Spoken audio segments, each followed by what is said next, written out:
Hey guys! Ito ngayon, meron tayong mga sangkap, bawang, sibuyas, kamatis at kangkong. Lulutuin po natin yan ng adobong kangkong kahit wala po tayong sahog. Ilalagay lang natin ng toyo, soka at oyster sauce at umami, seasoning. So, sana po panoorin po natin ang ating video hanggang sa matapos. Po, may mantika na po tayo sa kawali. So, ilalagay na po natin yung ating bawang, sibuyas at kamatis. Pwede naman pagsabay-sabayin. Sabay-sabayin po natin yan. Yan po. Gisa-gisa lang po yan. Hanggang sa maluto yung bawang, sibuyas at kamatis. Yan po. Lakasan po natin konti ng apoy. Ayan.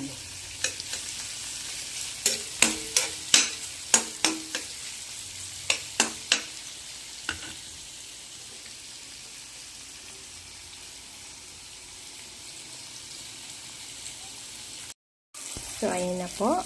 Pagka ganyan na po yung texture ng bawang, sibuyas at kamatis, pwede na po natin ilagay yung ating kangkong. Ayan po. Lagay po natin na. Ayan. Lagyan na po natin yung ating kangkong. Hindi po natin haluin.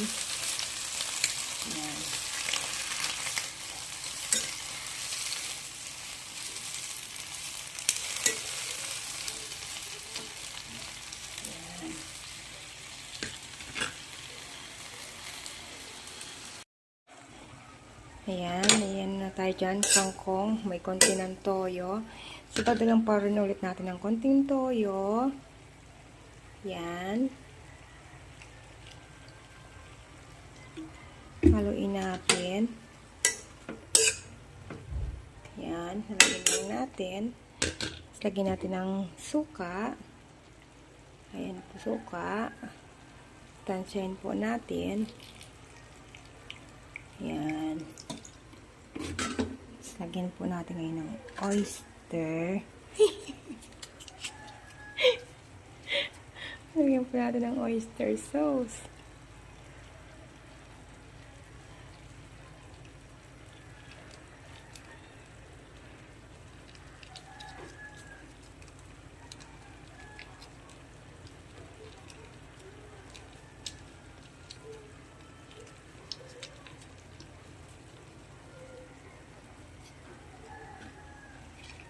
Konting halo lang po.